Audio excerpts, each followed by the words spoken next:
Bonjour les joueuses, bonjour les joueurs. Nous nous retrouvons aujourd'hui pour la suite de mon top 50 de mes jeux préférés de tous les temps, en faisant aujourd'hui de la 40e place à la 31e place. Donc en fait, je vous réexplique un petit peu le concept. L'idée est que lorsque je joue à des jeux de société, je note le nombre de parties que je fais, et dès lors que j'ai atteint une trentaine de parties, je le classifie dans ma liste de mes jeux préférés. Et ça depuis quelques années, donc ce top évolue d'année en année avec mes découvertes et le nombre de parties que je peux effectuer. Donc effectivement, on ne présente pas Inflexible Normandie comme vous le voyez en petite pile en face de moi, mais bien mon top 50. Donc je vais vous présenter le 40e jeu dans mon top, qui est Fertility, qui est un jeu à la mécanique de King Domino, donc un jeu de pose de domino, mais je préfère largement Fertility à King Domino. Pourquoi? Parce que on a un petit plateau individuel où on va acheter en fait des commerces que l'on va mettre dans sa métropole, et on va y poser dessus des petites ressources qu'on va récolter grâce à la pose de nos dominos, et qui va nous permettre de scorer. Donc en fait, vous voyez, on a un plateau principal où on va poser des dominos de la manière la plus optimisée possible pour récolter des ressources. Et je trouve le jeu super beau, il y a des éléments 3D, on a des ressources qui sont super jolies, il y a différentes approches possibles en termes de tactique. Je trouve vraiment ça très agréable. Et en plus, comme j'adore l'univers de l'Égypte antique, voilà, ça fait forcément un top. Donc 40e, Fertility. Voilà, si vous aimez d'ailleurs King Domino, vous cherchez une alternative, bah Fertility, franchement, foncez, hein, vous pouvez pas être déçu, hein, ça c'est impossible. Oh, elle est tordue. Ensuite, à la 39e position, alors ça c'est un jeu qui n'est plus édité. Water Lily, 39e. Alors ce jeu, qu'est-ce qu'il est malin. Alors je l'adore, déjà on joue avec la boîte, ça c'est super sympa, en fait, puisque on a un compartiment, et on va jouer une couleur secrète, donc en fait on voit des grenouilles, et l'idée ça va être d'emmener les grenouilles de sa couleur cachée dans les trous, et en fonction de quelle position a votre grenouille dans un trou, ben vous gagnez plus ou moins de points. Si vous êtes dans les premiers, ben vous allez gagner peu de points. Si vous êtes dans les dernières, vous gagnez le plus de points possible, mais attention, parce que en fait, si ça déborde et que votre grenouille rentre à peine dessous, bah, vous gagnez 0 points. Donc non seulement il va falloir faire travailler sa mémoire pour se dire ma grenouille, à quel niveau elle est, puisqu'on ne peut pas regarder dessous, et en plus il va falloir garder caché sa couleur. Donc en fait, vous voyez, vous avez... La mécanique est très simple, vous avez en fait des tas de grenouilles, et vous ne pouvez déplacer que la grenouille du dessus du tas, et toujours vers l'avant. Et en fait, en fonction de la position qu'elle a, elle peut avancer plus ou moins vite. Par exemple, s'il y a 3 grenouilles sous ma grenouille, que je veux déplacer là, et ben en fait, je déplace de 3 cases. S'il y a 2 grenouilles sous la grenouille que je veux déplacer, et ben je avance que de 2 cases. Et donc, on crée des amalgames pour aller le plus vite possible avec ses propres grenouilles, sachant que c'est un rôle caché, ça veut dire qu'on va déplacer toutes les grenouilles pour rester un petit peu anonyme, quoi. Et donc il va falloir à la fois balancer les grenouilles dans la mare dans les premières pour pas qu'elles rapportent beaucoup de points, et se réserver les siennes pour qu'elles vous rapportent le plus de points. Mais attention, puisque dès qu'une couleur a totalement disparu de la mare, la partie s'arrête. Donc il y a vraiment tous ces petits éléments à prendre en compte, et c'est vraiment super fun. Voilà, c'est une bonne introduction au jeu un petit peu abstrait, on va dire, ou à rôle caché éventuellement, mais ça marche très bien avec les enfants, entre adultes, c'est super malin. C'est vraiment dommage que ce jeu n'existe plus, parce que c'est une véritable pépite, quoi. Et celui-là, je le garderai à vie, je pense. D'ailleurs, les jeux de société, c'est de la culture. Donc vos bons jeux, gardez-les, puisque vous pourrez y jouer encore dans 20 ans, dans 30 ans. Ça fait partie de votre patrimoine. Ces beaux objets culturels, ces œuvres de l'esprit. Alors, 38e. Alors on a des alternatives en fait. 38e, c'est un jeu à la Carcassonne, mais je préfère pareil, je préfère vraiment Cacao à Carcassonne, parce que le système de scoring il est beaucoup plus simple. Carcassonne des fois c'est un petit peu compliqué, je trouve personnellement. Mais Cacao c'est sympa, alors le matériel est super beau parce qu'on a des cabosses en bois, on a des jolies petites tuiles, et en fait l'idée c'est quoi? On va avoir des tuiles en main. Là on voit, on a des tuiles en main avec entourées de meeples. Les meeples vont être toujours de 4 sur la tuile, et en fait disposées d'une certaine façon. Et en fonction de où je vais la poser dans la forêt, bah, ça va envoyer les meeples travailler, et donc je vais récolter des cabosses, je vais envoyer mes meeples à la mine, je vais vendre mes cabosses, donc il y a tout un tas d'actions, et on va développer la forêt au fur et à mesure. Et on a chacun un plateau individuel qui va nous permettre de scorer également avec d'autres éléments.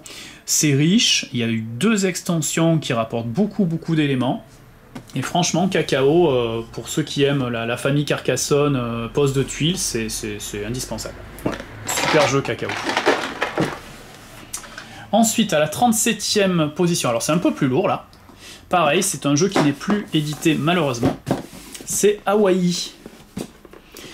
Donc en fait de Grégory Daigle, d'ailleurs c'est le seul jeu à ma connaissance qu'il ait édité. C'est dommage Grégory, ça serait bien que tu fasses d'autres jeux, hein. C'était bien ce que tu as fait sur Hawaii. Alors en fait, c'est un jeu de collecte de ressources et de développement.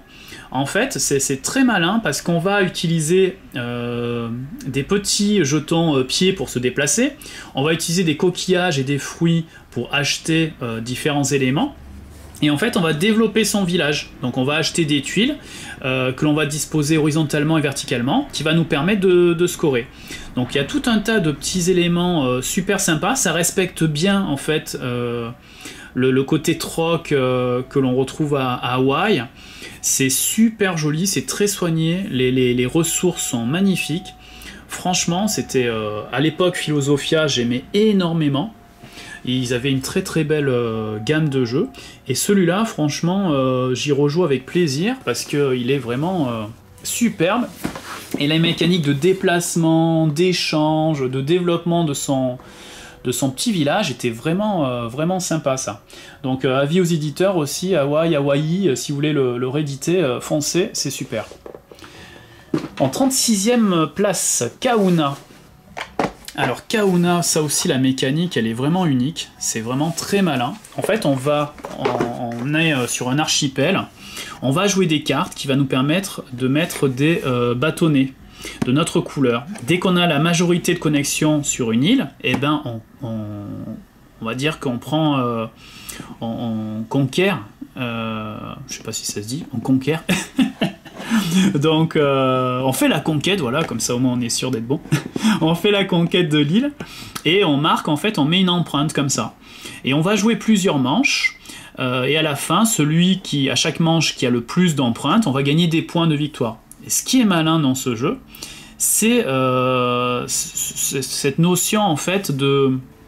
pas d'avalanche, mais il va y avoir en fait des réactions en chaîne, voilà, des réactions en chaîne, où lorsqu'on conquiert en fait une île, on va enlever les connexions adverses. Et donc du coup, si on enlève des connexions adverses, et ben, ça va peut-être lui enlever la majorité de connexions sur une île, et il va perdre en fait la majorité, et donc perdre l'empreinte de son île. Donc il faut bien poser correctement ces bâtonnets entre les différentes îles, pour réussir à gagner sur le long terme. Sachant qu'on peut même utiliser des cartes pour retirer des points adverses, mais dans ce cas-là, ça nous coûte plus cher. Donc il y a tout un tas de petits leviers, c'est super malin, c'est joli, c'est épuré, c'est tactique, c'est unique, quoi. Kahuna, très bon. Et c'est un jeu exclusivement à 2, franchement. Si vous cherchez un jeu à 2 original, Kahuna, c'est vraiment super chouette, quoi. Ensuite, 35e position. Bon, on fait un peu d'archéologie aujourd'hui, parce qu'il y a beaucoup de jeux qui sont plus édités, mais bon, un bon jeu reste un bon jeu. Hein.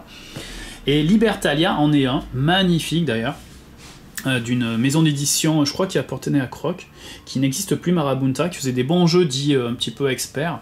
Alors Libertalia, en fait, eh ben, c'est un oriflamme avant l'heure. En fait, on nous propose d'incarner des pirates lors du partage de butin.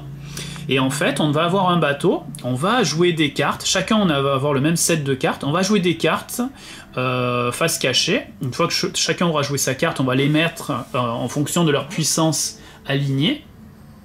Et en fonction du numéro qu'on a joué, du personnage que l'on a joué qui a usage unique, eh ben on va gagner une part du butin plus ou moins grande. Donc en fait, si vous voulez, il y a des emplacements comme ça, on va mettre aléatoirement des butins, des fois positifs, des fois négatifs aussi, et en fonction de l'ordre dans lequel sont nos personnages et de leurs pouvoirs spéciaux, ben on va pouvoir s'accaparer une partie du butin et créer des collections pour gagner plus ou moins de points de victoire. Donc comme je vous dis, vraiment, c'est un oriflamme avant l'heure, et voilà, c'était superbe, on avait des belles illustrations, le domaine des pirates était super bien recréé, et pour une fois que c'est un jeu de pirates et pas forcément de combat, mais de partage du butin, c'était vraiment très intéressant.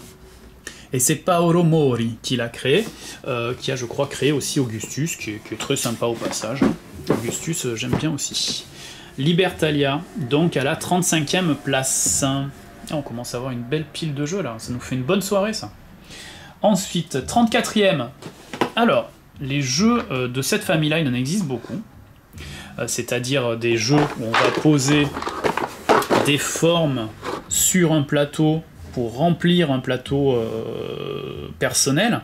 Il en existe pas mal, mais Patchwork, c'est le meilleur. Voilà, c'est dit. C'est un jeu à deux, Uwe Rosenberg, qui a créé ce jeu. C'est un peu de spécialité, hein. Il a créé New York Zoo, Indian Summer, il a au moins 4 ou 5 jeux sur ce concept-là. Mais à mon sens, Patchwork est à ce jour inégalé. Donc en fait, l'idée c'est quoi? Vous avez des tuiles de différentes formes autour d'un plateau, et vous allez choisir en fait une pièce que vous allez mettre sur votre plateau individuel. Dès qu'on va passer un certain seuil sur le plateau de parcours, on va scorer avec les petits boutons, qui est en fait les points de victoire de la partie. Et ce qui est original dans le jeu, c'est qu'on joue pas à tour de rôle. En fait, quand on va acquérir des pièces, il va y avoir un coût en boutons, mais également en temps. En fonction de la pièce qu'on va prendre, on va avancer plus ou moins vite sur cette espèce de piste, et si on avance vite, en fait, le joueur adverse pourra jouer plus de fois que nous, et peut-être prendre plus de pièces, ou des formes qui l'arrangent plus, puisqu'on ne peut pas prendre n'importe quoi sur le plateau, il y a un certain ordre à respecter.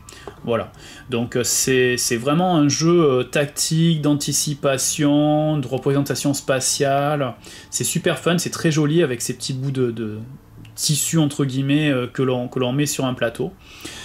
Si vous réussissez d'ailleurs à remplir totalement votre plateau individuel, dites-moi-le, parce qu'en 35 parties, je n'ai réussi à le remplir qu'une seule fois. Voilà, dites-moi si vous avez réussi, parce que c'est vraiment, il y a du challenge à le faire. C'est pas une obligation pour gagner ou pour s'amuser, hein, mais franchement, réussir à compléter totalement son plateau, respect. Voilà, n'hésitez pas à me dire si vous avez réussi de nombreuses fois ou pas. Voilà pour Patchwork, et toujours édité celui-là. Ensuite, 33e, Takenoko. Alors ça, c'est le jeu préféré de ma femme, je pense. On y a fait plus de 160 parties, hein. Takenoko, je crois qu'il a presque 10 ans le jeu, et c'est toujours aussi bien. Franchement, même pour mettre des gens dans des jeux de société dits modernes, Takenoko, ça marche toujours super bien. C'est cool en famille, même pour des gens qui sont expérimentés, il y a vraiment du plaisir. Et en fait, l'idée, c'est qu'on a des objectifs cachés, et on va devoir récolter des bambous, configurer la bambouserie d'une certaine façon pour marquer des points de victoire, on va déplacer le jardinier pour faire pousser des bambous. Il y a tout un tas d'actions, il va y avoir des événements avec la pluie, avec le panda qui se déplace pour manger, voilà, il y a tout un tas de choses. C'est un jeu de pose de tuiles à objectif caché, et c'est vraiment, ça marche toujours aussi bien. Voilà, valeur sûre, du coup il se retrouve après tant d'années, toujours dans mon top, à la 33e place. Takenoko. Ensuite, 32e, alors, encore un jeu plus édité, Colossus Arena. Le meilleur jeu pour moi de Rainer Knizia. Il a sorti beaucoup de jeux, mais celui-là, il est génial. Alors honnêtement, je n'y ai joué qu'à 2. Je sais franchement pas trop ce que ça vaut à plusieurs, mais je m'en fiche. Je le trouve trop bien. En fait, Colossus Arena, vous allez sélectionner des créatures, 8 je crois, sur les 12 existants, et vous allez à chaque tour jouer une de ces créatures qui a un chiffre sur la première zone de jeu. En fait, on va jouer à l'horizontale. Donc on va avoir les 8 types de créatures qui ont chacun leur espace, et donc on va jouer une créature et on va pouvoir éventuellement faire une enchère. Une fois que toutes les créatures seront au moins une créature posée sur chaque rangée, donc 8 rangées, 8 créatures, la créature qui aura le chiffre le plus bas sera éliminée définitivement. Et on commencera une seconde manche à l'horizontale avec plus que 7 créatures et ainsi de suite. Et en fait, votre objectif, c'est, on va continuer à jouer ainsi de suite jusqu'à qu'il n'y ait plus que 4 créatures de qualifiées. Le but, c'est que vos enchères soient sur les créatures qui restent à la fin, sachant que vous avez aussi une enchère cachée. Et au plus tôt vous mettez une enchère sur une créature, au plus vous gagnez 2 points de victoire. Voilà, donc après il y a différents leviers, chaque créature a une règle spéciale. Si on a mis une enchère sur elle, on prend son contrôle entre guillemets, donc on peut faire valoir sa capacité spéciale qui peut permettre d'éliminer certaines cartes, de remplacer des cartes, d'augmenter sa valeur, de défausser des cartes chez l'adversaire. Enfin il y a tout un tas de pouvoirs spécifiques à chaque créature et c'est super sympa. Et en fait quand on joue, on va pouvoir jouer sur une rangée, donc même si il y a déjà eu une carte de jouer, on peut rejouer par dessus pour baisser ou pour augmenter sa valeur. Donc c'est vraiment super malin, c'est rejouable à mort parce qu'à chaque fois on peut changer sur les 8 créatures, on peut changer par d'autres créatures. C'est franchement fun, on a nos petites préférences pour certaines créatures. Alors moi j'adore le Cyclope, vous regarderez les règles du Cyclope.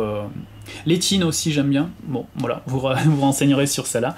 Mais Colossus Arena, ouais, c'est un jeu super péchu, c'est malin, à la fois enchère, pari, enfin c'est super bien quoi.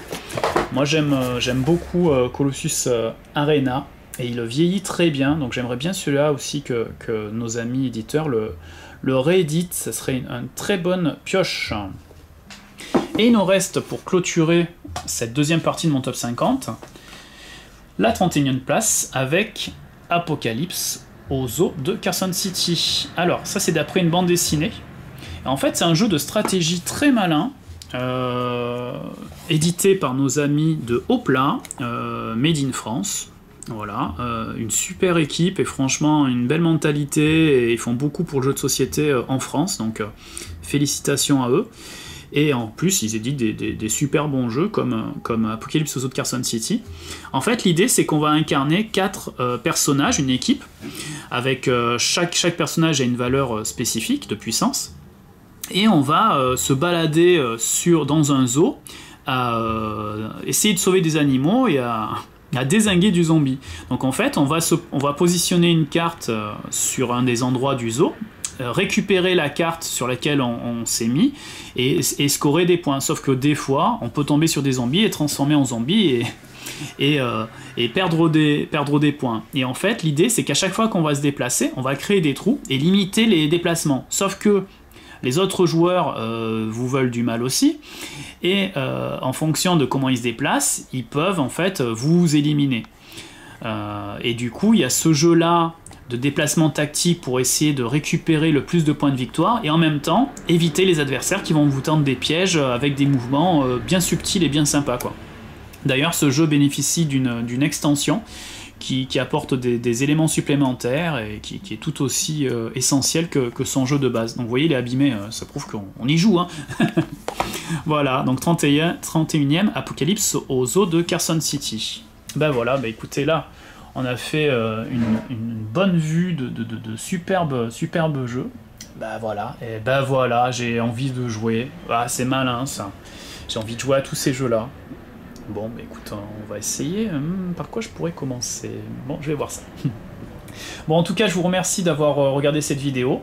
N'hésitez pas à passer à ma boutique Je joue, je partage à la peine sur Yvonne si vous voulez discuter jeux avec moi, vous faire plaisir, louer des jeux. Voilà, je suis même maintenant sur mon ludicaire si vous voulez acheter des jeux et que vous n'êtes pas proche de la peine sur Yvonne. Donc n'hésitez pas, je serai ravi de vous expédier de très très bons jeux et pourquoi pas des jeux de cette sélection. Donc prenez soin de vous, bon jeu et à bientôt!